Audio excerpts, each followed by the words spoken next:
Yo, what's going on, everybody? Welcome back to another episode of hashtag CB99 Talks. I'm Combo Breaker 99, and I'm back with another episode for y'all. Another women's MMA topic episode. And this ain't going to be a long one because it's a fight night tonight. We got Invicta FC 42 going down tonight. So I want to talk about that. As far as the card, I want to go down the list of fights on the card because there's been some hiccups. There's been a few changes, fight cancellations and opponent changes. I want to go down the new list for y'all because that's going down in a few hours. And, of course, I just want to recap last weekend's fights. We had like 8 different women's fights between LFA, Bellator, and UFC. So just want to go down the fights again because I just watched Liz Carmouche versus Deanna Bennett. I just watched that fight last night. So I want to go back and do my post-fight analysis on that one. And also Danielle Wolf versus Taneisha Tennant. Just a couple more points I want to discuss about that fight on the Dana White Contender Series. Some people feel like Taneisha Tennant won that fight. A lot of people feel like Danielle Wolf is a hype train. Who comes in 0-0 in the Contender Series? Who can really call themselves a contender if they have no fights under their belt, right? So, just a few more points I want to discuss that I didn't discuss in my post-fight analysis video for that fight. And last up, Whaley versus Eunice. That fight is in the works for a December date. So that's a fight I'm definitely looking forward to. So a few points I want to discuss about that fight. But, going back up real quick. Like I said, 8 fights, 8 good women fights this past weekend. On LFA 91, we had Cowan versus Clayton. Clayton pulled off an upset. It was a very good, solid fight that did a post-fight analysis video on that. And all these fights pretty much except Liz and Deanna. Also on Friday, Bellator 245, we had Leslie Smith versus Amanda Bell. Kat Zingano making her debut in Bellator versus Gabby Holloway. Bellator 246, Liz Carmouche versus Deanna Bennett. Both fighters making their Bellator debut. And real quick, Liz Carmouche, she was able to pull out a submission win via rear naked choke over Deanna Bennett. And I'm just going back and looking at the Liz Carmouche versus Deanna Bennett fight. Liz Carmouche was in a very competitive fight with Deanna Bennett up to the 3rd round until her experience kicked in. She was able to pull out a submission win via rear naked choke over Deanna Bennett in that 3rd round. Overall, it was a good fight. I feel like Liz Carmouche, she was able to control it in rounds 1 and 3. And Deanna Bennett, she had a pretty solid 2nd round.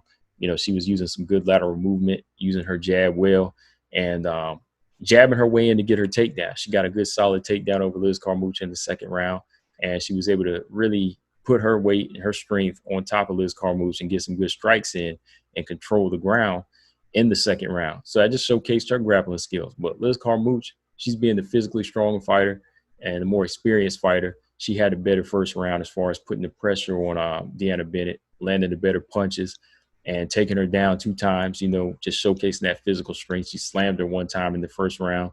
And then in the 3rd round, she was able to put that pressure and get the clinch on Deanna Bennett again. She kind of nullified that lateral movement. Because Deanna Bennett was doing some good lateral movement, but she wasn't really putting anything as far as power punches together to really get the respect of Liz Carmouche. She was kind of walking through all of her punches. So whenever Liz Carmouche was able to close that distance with another clinch, she just really put that strength on Deanna Bennett in the 3rd round and kind of wore her down to her knee.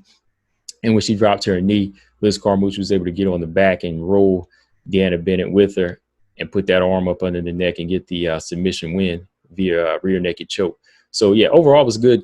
It was a good showing for Liz Carmouche as far as her debut. She was getting there with a solid opponent. But, Liz Carmouche has faced better opposition. So she definitely had that level to rise to that occasion in that 3rd round. But from here, man, Liz Carmouche, I know she's going for a title shot, but it's really hard to say who she's going to be fighting next because a lot of the ladies in the flyweight division in Bellator, let's face it, a lot of ladies in general, they don't fight a lot. They're always inactive. I don't think they fight as consistently as the UFC fighters in the flyweight division fight. You see Mara Romero Barella fighting like 2, 3 times, 4 times a year. They be calling her like crazy. Jillian Robertson, she'll return maybe like every 2, 3 months. But Aaliyah McFarlane, Denise Kielholtz, Kate Jackson, a lot of these fighters, it seems like they're fighting once or maybe twice a year. Hopefully some of these flyweights, they come back to get back into the mix in October. I know there's a couple of October fights coming up. You know, Cyborg has a card coming up I think October 17th. So hopefully they can get some more flyweights on these cards because, you know, I want to see if Liz can go for that title shot against Aleela McFarland, you know. But yeah, overall, that was a good matchup. Like I said, these were good fights this past weekend. Going to the UFC Fight Night card. I don't know if I went through theirs. It was Sabina Mazo versus Justine Keech, Sajara Eubank versus Julia Avila, Roxanne Modaffar versus Andrea Lee in their rematch. In the main event, Michelle Waterson versus Angela Hill, which was a solid main event. You know, a lot of people already counted it out because they felt like both of these ladies weren't like top ranked strawweights, but they are. You know, they fight hard, and if you really keep up with MMA, you'll know that they've been in the game for a while. You know, I feel like a lot of people feel like since it was a women's fight, it wasn't going to be a solid fight, but it was competitive. It was very competitive, and it was a milestone for Angela Hill. You know, Angela Hill became the first African-American woman to headline a UFC card, and, you know, that's big. So, you know, respect Angela Hill for that. You know, I feel like it was a good competitive fight, but I feel like Angela Hill, she did enough to win it. But they gave the decision to Michelle Waterson. I already did like a full breakdown of this fight round by round. I did like a podcast episode earlier this week on it. If you want to go back and listen to it and hear my assessment on the fight, you know, it's up there. I already posted it. But yeah, I feel like Angela Hill, she did enough to win this one. But yeah, man, overall, like I said, definitely good fights, you know, definitely good showcasing, solid main event on the UFC Fight Night card. Hopefully they pull out some more strawweights for main events like this. You know, hopefully, you know, the fight I'm going to talk about later, the Whaley Zone, Rosenama Eunice, is a solid main event and, you know, not just a co-main event because, you know, that's definitely main event worthy, man. So, yeah, man, moving on to tonight's fight night, Invicta FC 42. We're supposed to have 6 fights tonight, but unfortunately, one of the fights got canceled and one of the fights on the card changed. Flora Hani, as you know, I talked to Flora Hani earlier this week. She was going to be opening the card against Jennifer Chang, but she had to pull out due to a positive COVID test. And Brittany Cloudy, she also had to pull out because she's a teammate with Flora Hani. So her fight with Autumn Norton, it was just scrapped altogether. So now we're down to 5 fights. And Jennifer Chang, she's going to be fighting a catchweight fight at 120 with Helen Peralta now. So that's going to be the opening fight, Jennifer Chang versus Helen Peralta. And the next fight was supposed to be Autumn Norton versus Brittany Cloudy, but now it's a flyweight fight between Victoria Leonardo and Liz Tracy. And the strawweight fight is going to be Jessica Del Boni versus Erica Tiburcio. As you know, Tiburcio, she's been out of the octagon for about the past 3 years. You know, since she had her baby, she's been raising her son. Now she's ready to get back into the octagon. So I'm anxious to see how she's going to look, you know, because for a while she was, you know, making a statement, you know, back in like 2015, 2016. So she's ready to get back into the mix. And co-main event, Lisa Rizzosa versus Raquel Canuto. Raquel Canuto, you know, she's a vet. She's been in there since I think Invicta FC 1 or 2. So yeah, she's facing big names. And the title fight, atomweight title fight, this is for the vacant title that was vacated by Jinu Frey, Ashley Cummings versus Alicia Zapatella. So yeah, those are the 5 fights on the card now. Like I said, Flora Hani and Brittany Cloudy, they're off the card. But yeah, shout out to both of these ladies. You know, they worked hard, they trained hard, you know, since I talked to them. And, you know, Flora Hani, she was in great shape. She was ready to go. She was in fight mode. And, you know, I feel bad for them. You know, I feel bad for both of them because, you know, they get it. They gain all that energy, ready to go. And, you know, they make weight. And then all of a sudden, boom, it's this COVID test. You know, like I said, this whole COVID thing is going to be a part of the norm now, you know, whether it's boxing or MMA. You know, it used to be just an injury here or there, maybe like another illness. But now these little COVID tests now, they just come out of nowhere. They can just throw a whole fight off like that, man. So, yeah, hopefully both of these ladies, they make a full recovery and hopefully they can return on the next card. But yeah, that's the card that's going down in a few hours. I think it's 8 p.m. Eastern time and 7 p.m. Central time. So yeah, definitely got to check that out tonight on UFC Fight Pass. All right, next topic, Danielle Wolf versus Taneisha Tennant. All right, man. You know, as you know, I already did my post-fight analysis and gave you my thoughts on this fight and the outcome of this fight. You know, this fight took place on the Dana White Contender Series. Danielle Wolf, she was able to win a controversial decision over Taneisha Tennant. A very tough fight for her as well. But she was still able to earn a UFC contract. You know, so with that being said, just a few points I want to talk about again, because people ask this question right now. They ask if this was a setup, and right away I have to say, yeah, it was. Like we had so many angles from just coming from everywhere that spelled setup. It was coming from every direction here. We have a fighter in Danielle Wolf who's 0-0, making her pro debut on a show called the Contender Series. I didn't know a fighter could make a professional debut and just become a contender right away, or a fighter that has no fights is already considered a contender. So right away, when you look at the backstory on the show, they talk about her being this Olympic boxer, talking about her old boxing background. They talk about her being on the ESPYs, and then they show the picture of her on the ESPN Body issue, making that magazine, and just talking about all these other credits, all of these other credits that are more so glamour credits. But there's nothing they can say about her being in mixed martial arts. There's no mixed martial arts background here. So right there, that was already kind of making me think. I was like, okay, I already had somebody hit me on Instagram and tell me that they felt this fight was a setup and that Taneisha was being fed to her. And when I heard that, I was like, okay, yeah, I can see that now, because Taneisha is a 5-0 bantamweight, but she's having to move up to face this 0-0 featherweight, a huge featherweight at that, So right away, they already know something that we don't know, or they know something that they don't know that we can make assumptions with. So we're putting these pieces together. So again, you got this big featherweight who has no MMA experience at all, but they're facing a smaller fighter. Just so they can kind of go ahead and pad their career, at the same time justify their win as being a top contender in the UFC. But this is crazy, man, because it's like you're bringing in this fighter at 0-0 against a 5-0 bantamweight.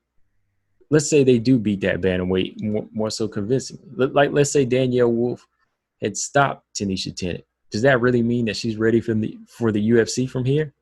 No, that just means that Taneisha Tennant wasn't ready for the UFC. But if anything, Taneisha Tennant proved more so to be ready for the UFC than Danielle Wolf, because she gave her a hell of a fight and she won, in my opinion. But Danielle Wolf, she struggled with this bantamweight. She struggled with this bantamweight, and Dana White still found it fit to give her a contract. I mean, everything he said leading up to her getting the contract didn't make sense.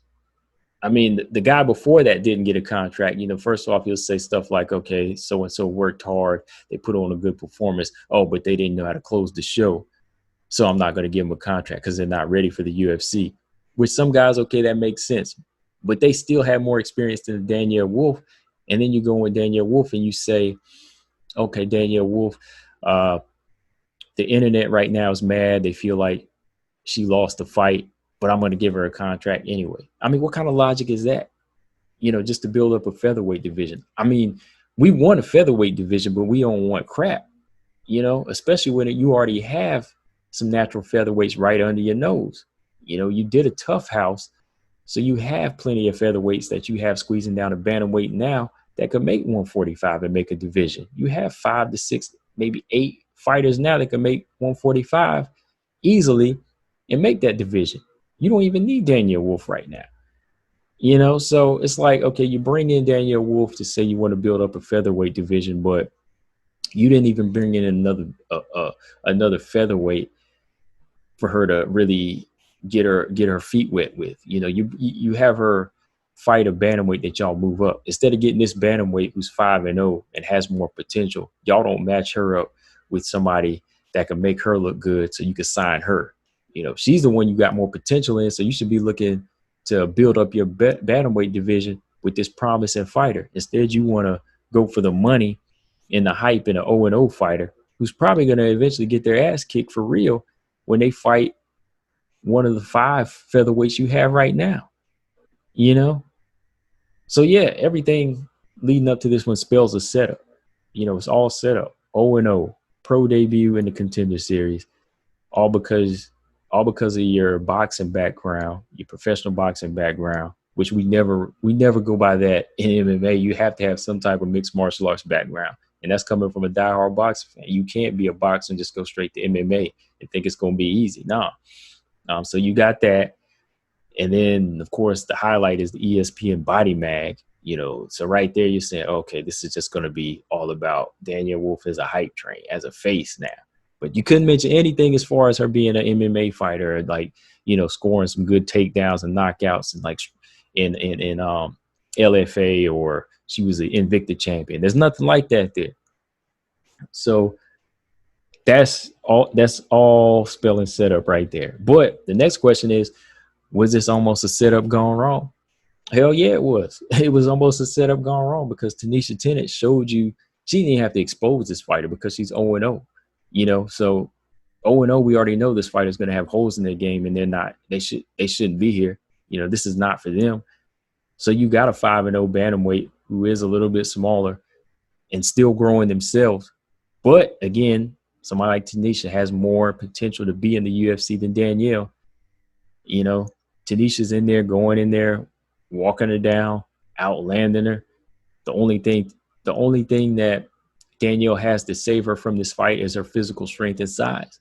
Everything else is all Taneisha Tennant. The skill set is coming from Taneisha Tennant. So you didn't necessarily set up Danielle Wolf in the best position. You actually made her look bad as an 0-0 fighter. I'm not bad, but you made her look like an 0-0 fighter would. Instead of making her look promising. She wasn't able to stop Taneisha. Taneisha was able to do what she was supposed to do against a big featherweight. So you didn't make Danielle look good. Now, if you didn't give her the contract, that probably would have fared better with everybody. Then people would have said, yeah, she don't deserve a contract. You should have never brought an 0-0 fighter. But instead, you give a contract to a fighter who won but didn't really win. So this is, yes, it's really spelling a setup gone wrong. And not only gone wrong that night, but this setup is definitely going to go wrong until Danielle Wolf really gets destroyed. This is a setup that's going wrong right now. It's still in the process, because eventually you're going to have, okay, so here's a setup I already see. Okay, with Danielle Wolf, they're probably going to have her fight a few blown up bantamweights, a few more blown up bantamweights to try to build her record up. They might try to make a Aspen Ladd or a Lena Landsberg step up to 145 last minute to make Danielle Wolf look good. They'll just give them checks to try to make them move up to 145, and then after that, they're going to let her run through them, and then she's going to fight a Norma Dumont or Azar Farah Santos, and we'll see if she can get past them. But if she does, then she'll wind up fighting Megan Anderson and Felicia Spencer and getting destroyed. But I could see her getting beat before then. I could see one of these bantamweights moving up to featherweight, beating her before then. Shoot, go ahead and bring over some of the featherweights now. Pam Bam Sorensen or Chelsea Chandler. Fighters like that, they'll handle Danielle Wolf with ease, And those were the type of fights that she needed to be in before she got here, so she could learn her lesson, so she could really learn what she needs to work on. Because right now, if you look at Danielle Wolf, she needs to work on everything. If a bantamweight was able to beat her, then there's so much more that this fighter with no experience has to work on. So yeah, it's a setup going wrong as we speak, and it's not a good way to build up the featherweight division. Dana White just needs to have his fighters from that tough house go back to making a featherweight division, and then go ahead and bring over some of the Invicta ladies like the Chelsea Chandlers, the Pam Bam Sorensens. You need to bring them ladies over here to the 145-pound division if you really want a featherweight division. Because you bring them over, you'll have more so a thriving division versus bringing over a big girl who has just a boxing background and one win on the Contender Series against a bantamweight. What does that spell, man? So yeah, I'm just ranting a little bit here now, but I'm hoping all I'm saying is making sense to y'all, because these are the points I just want to go back and talk about. It was a setup for Danielle Wolf to become the next hype train, and it's a setup that's still going wrong right now. It's in the process of really crashing and burning, whenever you really put Danielle Wolf in there with a tough contender, So yeah, in the comment section, let me know what y'all think. Again, how do you have a pro debut fighter considered a contender? How is a pro debut fighter how is somebody making their professional debut a contender? Answer that in the comment section if y'all know the answer. I don't know, but I don't see Danielle Wolf making it far in the featherweight division unless they keep feeding her people from the outside of the UFC first. Unless they try to bring in some more people outside like that and they keep trying to feed it to her. But if she face anybody now, any of these 5 featherweights they have now, she's getting destroyed. That's just being real. Shoot, bring over Pam Bam and Chelsea Chan, like I said, and they'll school her. But yeah, man. Last topic. Whaley Zone versus Rose Namajunas. Real quick, I just want to give you my thoughts on this matchup. It's looking like it's in the works for a December date. And I feel like, like I said, this is going to be a good way to close out 2020. We really been getting some good fights in 2020 to help us with this year. And this will be another one to top it off, man, because Whaley Zong, she's been out of the octagon since the Joanna fight. And I've been waiting to see her return, man. I really want to see her return against another top 5 fighter. With ladies like Nina Ansaroff out, Tatiana Suarez out, and the possibility of these fighters going up to 125 along with Jessica Andrade. She's already up there. There's not that elite top 5 like there used to be. Besides Rose Namajunas, Rose Namajunas, after her close rematch win over Jessica Andrade, I want to know where she's at. I want to know where she's at, and I think this is the good test for it. Because I feel like this fight here, style-wise, it's going to be different than the Jessica Andrade fight for both of these ladies. It's going to be different than their fights in the past. I feel like this is going to be more of a physical battle. It's going to be more than a physical battle. I think it's going to be like a battle of the IQs. It's going to be a real show of martial arts and patience. That's why I've been really kind of sizing this fight up, and that's why I'm going to do a breakdown of Whaley and Rose, as we get closer. Once this fight is official, I'm going to do that breakdown. But I just think this is going to be a big one for Whaley Zone to kind of put her on the map. I mean, the Joanna fight, that was a big one already for her, but, it was so close that a lot of people still feel like she needs to be tested.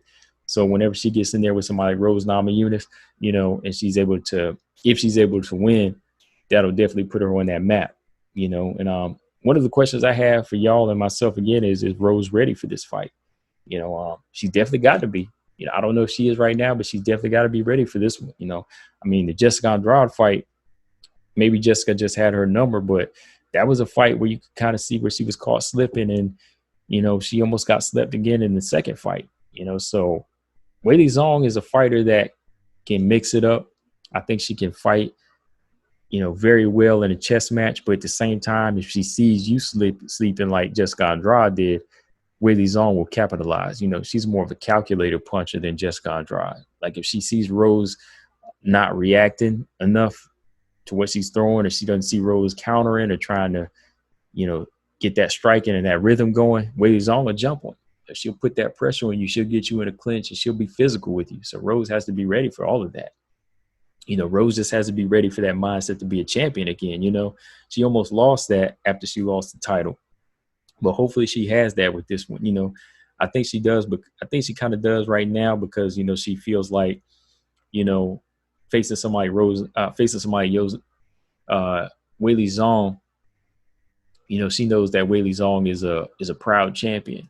And, she respects the sport. So I think that's going to kind of like bring the same energy to Rose Namajunas to be in a good, solid chess match, or like a good, solid fight to really, kind of heighten up her skills, to make her work all her senses, when she gets in there. So I think that's going to make Rose ready. But like I said, but is she ready? Like I said, let me know in the comment section what y'all think. I think she's almost there, but I think when that fight gets officially made, she's going to work towards it and make sure she's right for this one. And again, just going back, I think that this is a fight where Whaley Zong, she's ready to make a statement. So it's really it's really coming down and looking like a 50-50 fight, because a lot rides on this fight. For Whaley Zong, she really wants to put herself on the map with names on her resume. And she's always talking about a move up to fight Valentina at 125. But in order to do that, you need to clean out your division. you got to beat the best in your division. So there's so much leading to more for Whaley's own. That's why I feel like she is going to rise to the occasion for this fight. And that's what's going to make this fight a 50-50 fight. But yeah, man, I'm looking forward to this one. Like I said, it's in the works for December. Hopefully it gets made, because like I said, I want to close this year out with a good, solid strawweight championship fight. And let me know in the comment section what y'all think. But yeah, man, that's all I got on this one, guys. Like I said, just want to go back and talk about some of these topics that, I know y'all want to hear my thoughts on, as far as even with Danielle Wolf and Taneisha Tennant. I just kind of went on a rant a little bit with that one. But like I said, give me y'all's thoughts on the situation with her. How far do y'all think Danielle Wolf is going to make it in the UFC? Whaley Zhang and Rose Namajunas, what y'all think of that fight? And yeah, Invicta card coming on in a few hours. So yeah, I'm going to go check that out. Again, make sure y'all subscribe here to Combo Breaker 99. Subscribe to the Jab Effect YouTube channel. CB99talks.com coming soon. That's where I start posting all my episodes as well. So you can go back and listen to them. I'll post all the information right here. Make sure y'all subscribe. Combo Breaker 99. I'm out. Peace.